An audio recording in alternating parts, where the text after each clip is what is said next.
This video demonstration is brought to you by the Crafts channel in association with Dremel Hobby. Hi, my name's Kate Hemmings and I'm pleased to welcome you to a special video project demonstration brought to you by the Crafts channel in association with Dremel. Dremel offer a fantastic range of hobby products that are great for all your crafting projects, and today Corinne Brad is going to be showing us how to use the Dremel VersaTip. Hi Corinne. Hello Kate. The VersaTip is what it says. It's a very versatile tipped tool. It's a heat tool. It's completely cordless because it's gas powered. It's very simple to fill up. If you hold the tool so your tip is down and just get a brand of cigarette lighter filler, turn it upside down and you'll know when it's full because you'll see the gas coming out the top. That's full. Okay. You'll also feel the barrel going cold. It's got a range of tips that come with it. There's a soldering tip. You've also got a narrow nozzle there, which is great if you're heat embossing your rubber stamps. If you just want to do very small areas, you can do it with that. And you do it on the lowest setting of the tool because you have here a gas control. So this is highest and this is lowest. Okay. There's a hot knife. You can use this for cutting acetate for stencils and things like that. It's also great if you've got organza fabric. You can cut around the organza fabric, and what it does is it melts the fabric as it's cutting it, so it doesn't fray. Great. There's another blade here for pyrography work. You've got a nozzle here for fanning out the flame to use it as a heat gun.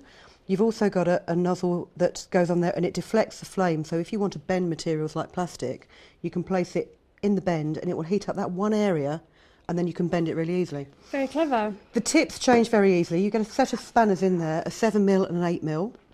Change the tips when the tool is cold, because otherwise you'll burn yourself.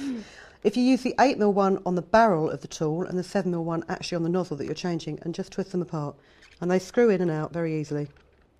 I'm going to tighten this up because I'm going to be soldering at the minute. And the way to light your tool, you have a safety catch here. Pull that back with your thumb and then clip this down and this will whistle. That's ignited.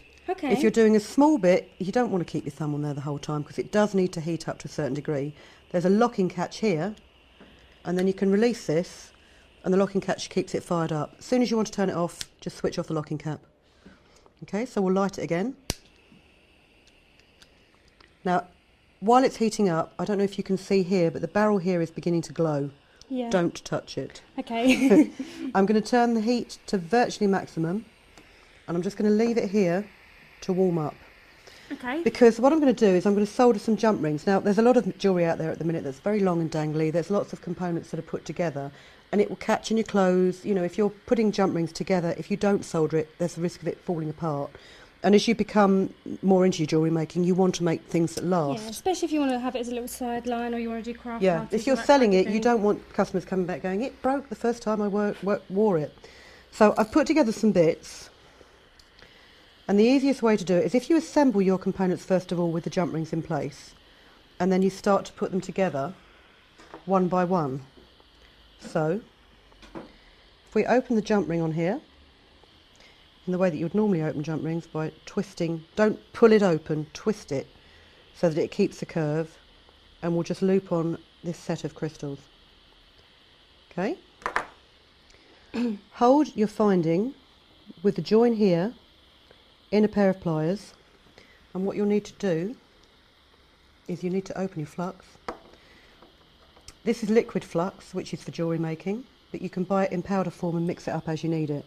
Flux is very important because what it does is it removes any impurities from the metal, it takes any oxide off the metal, and it makes sure that the solder's got a very good clean join.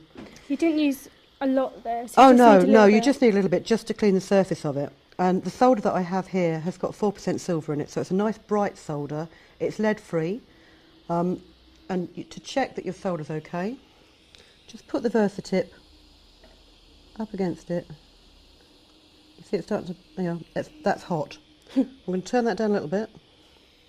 You only need a small dob of solder on the tip to do this jump ring. If you've got too much, I'm just going to put that, I won't put that down.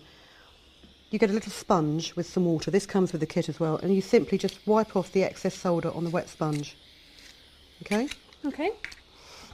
So we need a tiny dab of solder. And then you literally just dab it onto your jump ring to cover the gap. It's as easy as that? It's as easy as that. Very quick. It cools virtually instantly. So you don't have to leave it to set or... No, I mean it will be cool now. It's very impressive. I'll just show you that again. Let's take this bit onto it as well. So the good thing is, if you're making a necklace that has lots of links or is quite heavy and you've got a lot of jump rings, it won't add a massive amount of time to your What I would time. recommend is don't link it all together and then do it, because A, you'll forget what you've sold and what you haven't. And the other thing is the added weight could, you know, if you've got shaky hands, it could make it difficult to hold it steady in one place. You know, I mean, these pliers actually are quite small. You would be better with larger pliers. But as I say, the join is there, so you need a tiny bit of solder on the end and literally just place it on the join. Do you know what? I didn't flux that. If you don't flux it, the other thing that flux does is it actually makes solder flow more easily.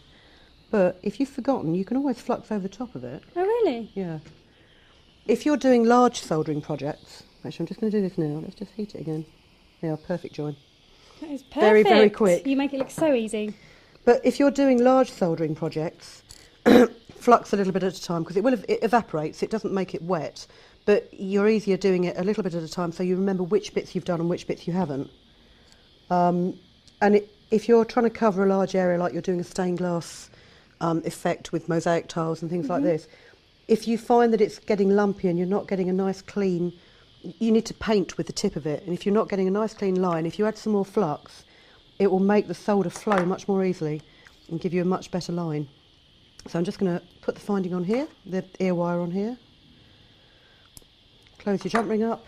This time remember to add the flux. And again, take a tiny bit of solder on the edge. What's on there? You need such a tiny amount, don't you? Yeah, I mean, as I say, if you've got too much, then it would just wipe off quite simply on the wet sponge. I nearly said wet towel. Just a little bit.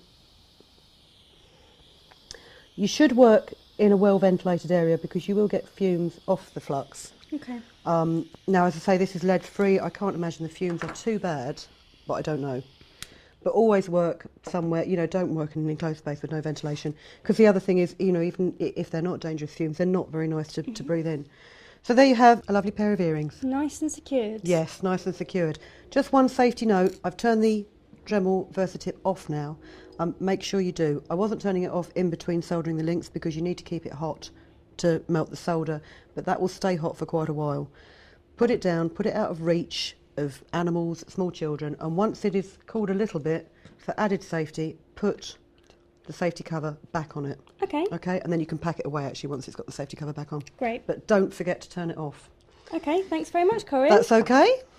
That's all we've got time for here today. But for your local Dremel stockist, go to www.dremel.com. See you next time.